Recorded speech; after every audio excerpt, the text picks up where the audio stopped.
What do you do if a five sensory doesn't want you anymore? And I'll give you three scenarios to deal with. Number one, you're in a serious relationship or marriage and the five sensory has decided to cheat on you.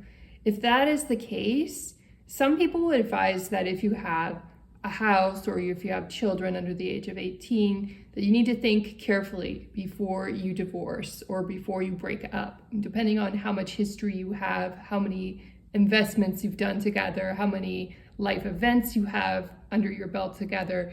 Having said that, if a five sensory gets the sense that you're willing to stay and put up with bad behavior because of any of these factors, what you'll get is more and more unhappiness, more and more bad behavior. It's just your destiny. It's very easy to see actually from the outside, but people don't see it from the inside. They keep gambling their time away, hoping it's going to get better. But what's happening is you're actually investing your life into a sinking investment. It's like, imagine you're in the stock market and you hear that Apple is going to go up and up and up for the rest of your life, and you keep sinking money into it and it keeps going down. It keeps taking your money.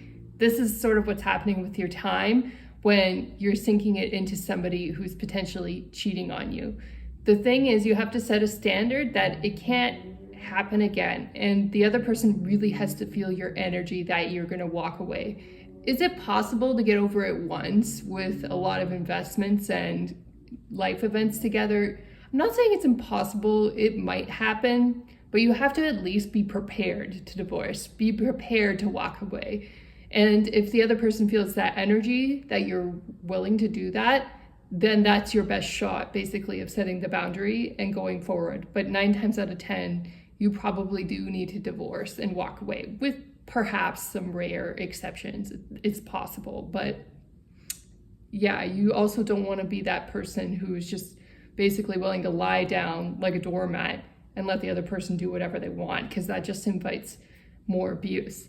The next situation where basically the five sensory doesn't want you is when they ask for a friends with benefits scenario, or they've silently kind of set up that situation and you've unwittingly agreed to it because you didn't set boundaries in the beginning.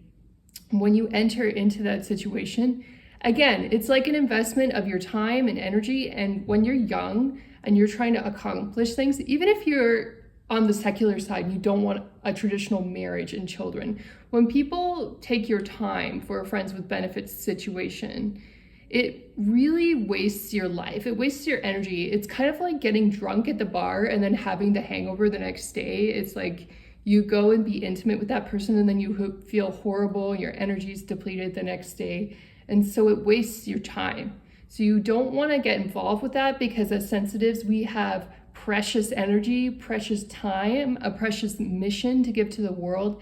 And if we're spending all that time and energy on a person who isn't really giving anything back for that time and energy that we're investing, it's very foolish. And most of the time in these situations, you have to walk away. Now, if you've been behaving in ways, let's say you've been very exhausted, you've been complaining, you've been chasing after the person, you have basically told them what to do, and you've shared your heart openly with them. If you've done a lot of wrong things with them, you can try raising your vibration as a sensitive and taking good care of yourself, letting them come to you first, let them initiate a paid date with you, and you can hold out space for them to do that and see if you can turn the situationship around. And sometimes it can happen, but it's not a guarantee. The thing about situationships is usually the other person has planned that trajectory out from the beginning, and so it's not easy to get them to deviate from that trajectory. But sometimes maybe they were open to either a relationship or a situationship, and your bad behavior kind of veered them towards situationship if you were unconscious and not aware that you were nagging and behaving badly. So if you adjust your behavior, sometimes it's worth taking the risk to do that to see if anything changes in the status of the relationship.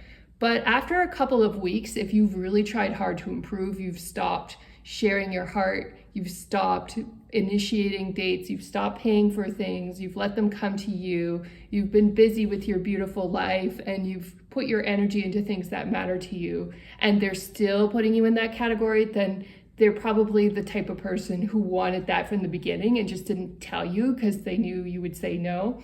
And so you want to let that person go at that point.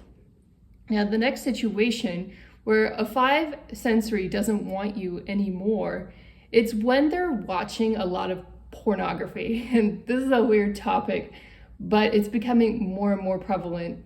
You see what happens when 5 sensories watch pornography, and everybody to some extent knows about it. If somebody's watched it once in their life, it's not the end of the world. Even if they watched it once a month, again, not the end of the world. Not great, but not the end of the world. But I'm talking about a chronic pornography habit where they're like watching every single day. This is a problem, okay? This means that they're not really into you. They're really more into the movies and into the fantasies. And that allows them to feel a high that they're secure and they've already succeeded in life when really they haven't. It's just an artificial high that they're getting from watching the film. And unfortunately, if they're high on that, then they're unavailable to you as the sensitive. So what you need to do in that case is potentially walk away from the relationship if they won't stop this habit. And you need to be really firm in setting the boundaries on that. You don't even have to say that this is what you're doing, but if you catch them watching it, you can just basically send them a message indirectly that you're not okay with that by walking away in those situations. If you see it, go home and ask them to take you home. Ask them to change the channel or change the programming would be a softer approach. But yeah, if they're seeing it's coming up in front of you and it's not done in private, it's probably not a good sign that they're really open and available to a relationship with you. And so it's best to let this person go. Let them live their fantasy vicariously rather than have a real relationship, because it's just not worth your time and energy. Remember, no matter what your income level is as a 6 sensory, your time and energy is your most precious attribute. You can recover from bad finances and poverty. You can always go back to school. There's so many things you can do with your time that is productive. You can always start a business. You can always go take up a new hobby. But your life is only happening once, and you need to live your life as best you can, especially in your youth. And if you're wasting your time on 5 sensories who are taking advantage of you, to some extent, you are responsible for that decision as a 6 sensory, and you need to up level in order to move on to something better in your life.